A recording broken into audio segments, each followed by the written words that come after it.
Hi, I'm here to explain a little bit more about my upcoming program, my upcoming virtual offering, Breathing in Beauty.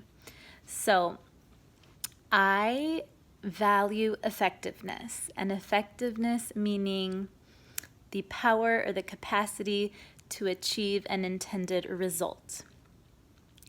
And starting last year, I was challenged to become more effective at what I do because my profession, which I think almost everybody felt was in person as a physical therapist, I was challenged to deliver and be effective without being present in person. And then I took an opportunity to work in a situation in which my time limit with people was reduced. And I was talking to my dad about it, and I was explaining to him how it was just really pushing me to my limits to become more creative, to think in ways that I had never thought before. And he said, "You know way too much to not learn how to be effective faster, because anyone can be effective if you are given an hour. But can you still deliver in 30 minutes? Can you still deliver in 15 minutes?" And I love that perspective. And so in the last year, I guarantee you I have become more effective at what I do, and I love it. And so it is only, you know, so serendipitous and so almost expected that one of my teachers, Baba Richard, recently said, "Effectiveness is the measure of truth." And essentially, if you want to know how much truth is held in something, you have to ask, is it effective? Is what you're doing, does it have the power, the capacity to achieve an intended result? And so when it comes to what I do over the years, I have learned that I am so much more effective if I can teach, if I can guide, if I can facilitate my patients, my students, to set up a solid foundation. And I have gone at many different angles trying to figure out what is the place I should make sure is solid before we continue. And I have determined that that is the breath. And it led me to create one of my signature offerings, which is the breath, core, and pelvic floor connection. And I've taken a lot of that content and brought it in to Breathing in Beauty. So a question I asked myself recently was, how can I make my beauty routine more sustainable? And a fellow sister on the path asked me, or rather didn't ask me, they assumed that what I meant by that was that I wanted to make it sustainable financially, like that I was spending all this money and I needed to figure out how that was going to be financially sustainable. But that wasn't what I meant. When I said I wanted to make my beauty routine sustainable, I meant this. This is a sign of your nervous system capacity. How long can you commit to something, and to the degree, the caliber at which you can continue delivering. So, for example, if you get up and you do your hair and you do your makeup and you get all your jewelry in place and you press your outfit and you're dressed from head to toe with intention, is that something that you do when you have like short bursts of motivation and you maybe do it for 3 days in a row, and then Thursday comes around and you collapse and essentially show up looking busted? That is what I would consider a routine that's not sustainable because it's sustainable in short spurts. It's producible only when there's intense motivation, and when that is not present, you collapse.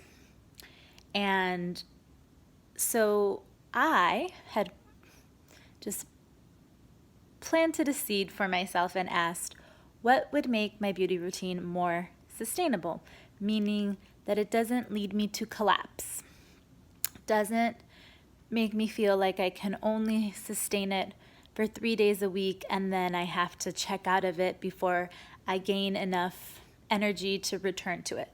It's not what I want to engage in. So I started picking up more things along the way, like, oh, that, doing it that way, with that intention and with that drive, will be what allows my nervous system to hold the capacity to execute that.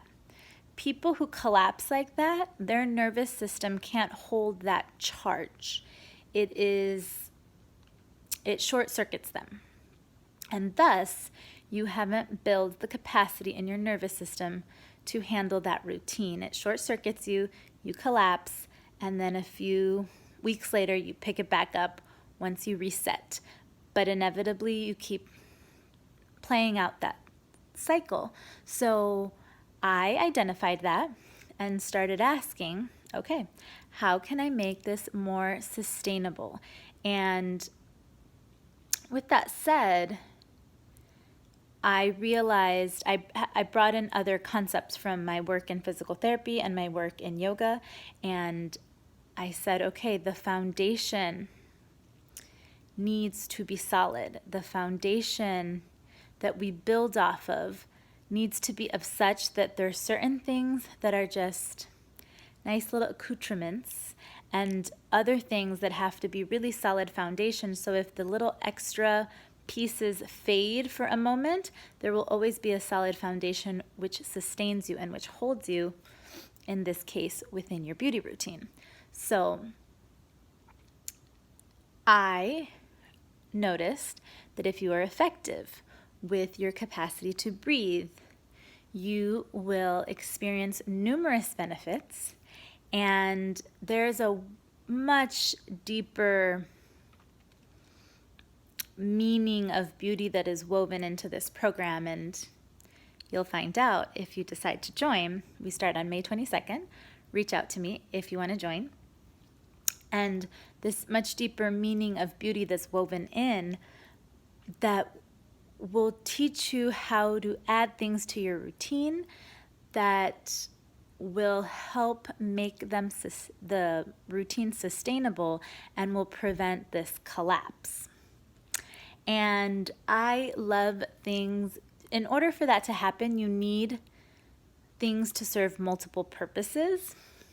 And I'll give you an example. I have been treating a few people who are freshly postpartum the last couple weeks, and I was documenting because, insurance. And I wrote in my justification for what I did, the assessment was focusing on the breath pattern continues to be the priority because it allows the person to regulate their nervous system, which will help improve their capacity for motherhood, will help manage their pain, it'll help reduce their swelling, and it will improve their muscle activation. So all of those things, someone who is recently postpartum, they need to focus on. You're in pain, potentially. You don't maybe feel like you have this capacity to hold all of this new information that's coming at you and all of these new things that you have to be aware of. And you're maybe experiencing swelling.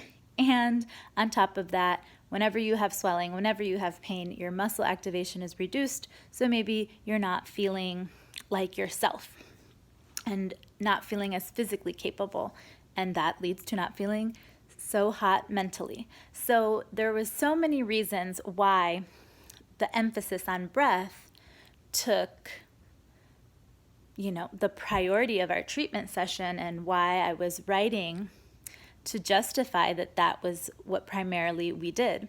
And it just reminded me of, why I'm leading this course, this class, this virtual gathering on breathing in beauty, because literally the beautiful part about it is that learning the skill set in the way that I'm presenting it, it's not only going to contribute to your beauty routine, but it'll contribute to it in a means of where you're centered, you're grounded.